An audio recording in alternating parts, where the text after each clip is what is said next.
Okay, welcome. If you've ever felt just swamped, constantly reacting, putting out fires all day, and you get to the end wondering, did I actually achieve anything important? Well, this deep dive is definitely for you. We all know that feeling, right?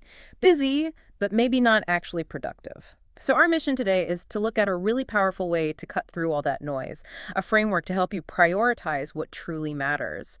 We're digging into insights from excerpts from the Eisenhower Matrix, prioritize for impact.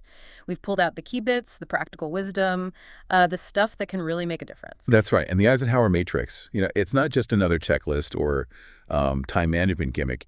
It's really a decision-making tool. It forces you basically to distinguish between what feels urgent and what is genuinely important. It's about managing your focus, which is, let's face it, your most valuable resource. Deciding what to do, sure, but also what not to do. Yeah, exactly. And it comes from someone who dealt with, well, unbelievably complex decisions. So let's unpack this core idea. It's named after Dwight D. Eisenhower, the 34th U.S. president. Think about it, five-star general in World War II, then president. The scale of decisions he faced, immense. And he had this famous quote, "What is important is seldom urgent, and what is urgent is seldom important." Seems simple, right? But actually living by that day to day, that's the hard part. Oh, absolutely. It sounds obvious until you really try to put it into practice. So the matrix itself is pretty straightforward conceptually. You take a task and you ask two things. Is this urgent and is this important? That sorts it into one of four boxes, four quadrants. But the real magic isn't just the sorting, it's the discipline it builds, the habit of consciously choosing where your energy goes instead of just reacting to the loudest thing. A lot of people know about it, but fewer really use it to, shift how they operate. Right, that's where the change happens. Okay, let's walk through these four quadrants. And as we do, maybe think about your own tasks. Where do they usually fall? Which quadrant gets most of your time? Let's start with quadrant one, urgent and important. This is the do it now stuff. Or maybe think of it as crisis mode. Tasks that genuinely need your immediate attention and significantly impact your key goals. Real consequences if you delay. Yeah, these are the genuine emergencies, not just things that feel like emergencies, like fixing a critical production bug that's messing things up for users right now, or handling a major customer issue that could lose you business, or those really hard deadlines, miss them, and the whole project suffers. The source material is clear. These are non-negotiables. So what do? Simple. Act immediately, drop other things if you have to, make time, deal with it. But, and this is important, the goal isn't to live in quadrant one. If you're always in crisis mode, it probably means you're not spending enough time planning ahead. Which brings us to Q2. That's a great point. Q1 can be a symptom. So let's talk about quadrant two. Not urgent, but important. This is the schedule it quadrant. Many people say this is the most critical one, but often the most neglected. This is where the strategic, long-term, high-impact work lives, the stuff that really moves the needle but rarely has an immediate screaming deadline. Exactly. This is the quadrant for growth, for building value. Think strategic planning vital, but is to do tomorrow? Probably not. Or doing deep user research, learning essential new skills, investing time in your team's culture, planning out your product roadmap. Basically, all the things that prevent future quadrant one fires from erupting in the first place. The big trap here is precisely because they aren't urgent, they get elbowed out by Q1 crises and, as we'll see, Q3 interruptions. So the advice is crucial. You have to proactively schedule these tasks. Put them in your calendar. And then this is key. Protect that time fiercely. It's not enough just to list strategic planning. You need to block the time and treat it like an unbreakable appointment. I've seen people, they fill their calendar with Q2 stuff, but then let everything else interrupt it. That doesn't work. You got to defend that time. Scheduling and protecting. Got it. Okay, now for the ones that often fool us. The tasks that feel urgent but maybe aren't really moving our goals forward. Quadrant through. Urgent but not important. The delegate it quadrant. These are often interruptions, right? They demand attention now, but they don't actually contribute much to your core objectives. Often, there's someone else's priority landing on your plate. Precisely. These make you feel incredibly busy, but it's often like busy work in terms of your main goals. Think about answering emails that could definitely wait or could be handled by someone else, or attending meetings where you're just listening in, not really contributing or deciding anything, or signing off on routine stuff that doesn't need your specific oversight. The strategy. First choice, delegate it if you can, or automate it. If you absolutely have to do it yourself, try to batch them. Set aside, say, 30 minutes to clear out all those minor urgent requests at once, rather than letting them constantly break your concentration on Q1 or Q2 work. The challenge, honestly, is telling the difference between a genuine Q1 and a Q3 that's just shouting loudly. Takes some real self-awareness. That self-awareness, that ruthlessness, yeah, that's vital. Okay, finally, the quadrant of stuff we should just stop doing. Quadrant 4, not urgent and not important.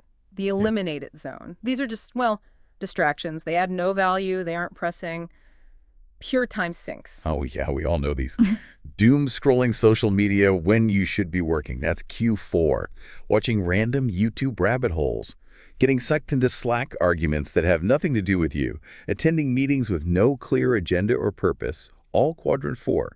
Often, they're just ways we avoid the harder, more important Q2 work, right? The handling is blunt. Eliminate them. Or at the very least, drastically reduce them. Actively notice when you're doing them and try to consciously switch to a Q2 task instead. Every minute you take back from Q4 is a minute you could invest in your future. Remember that trade-off. Saying yes to mindlessly scrolling is saying no to strategic planning. That's a really powerful way to put it. Okay, so we have the 4 quadrants, but let's zoom out a bit. Yeah. Why does this simple matrix actually work so well? Why isn't it just another productivity trend that fades? Well, I think the core reason is that it forces you to be intentional. It inserts a pause, a moment of thought, before you just react. We all have that autopilot mode, right? Just responding to whatever email pings loudest or whoever interrupts us first.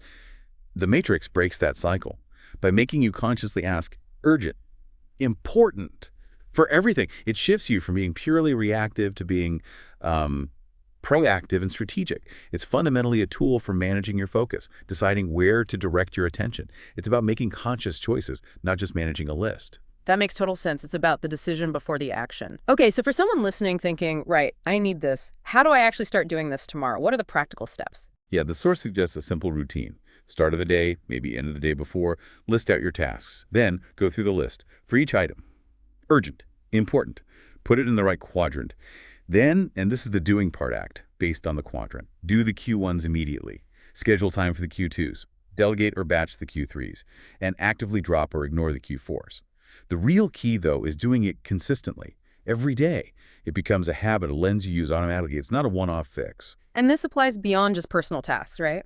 How does this play out for, say, a product team or a marketing team? They must get swamped with urgent requests. Oh, absolutely. It's huge for teams. It helps them collectively push back against the firefighting culture.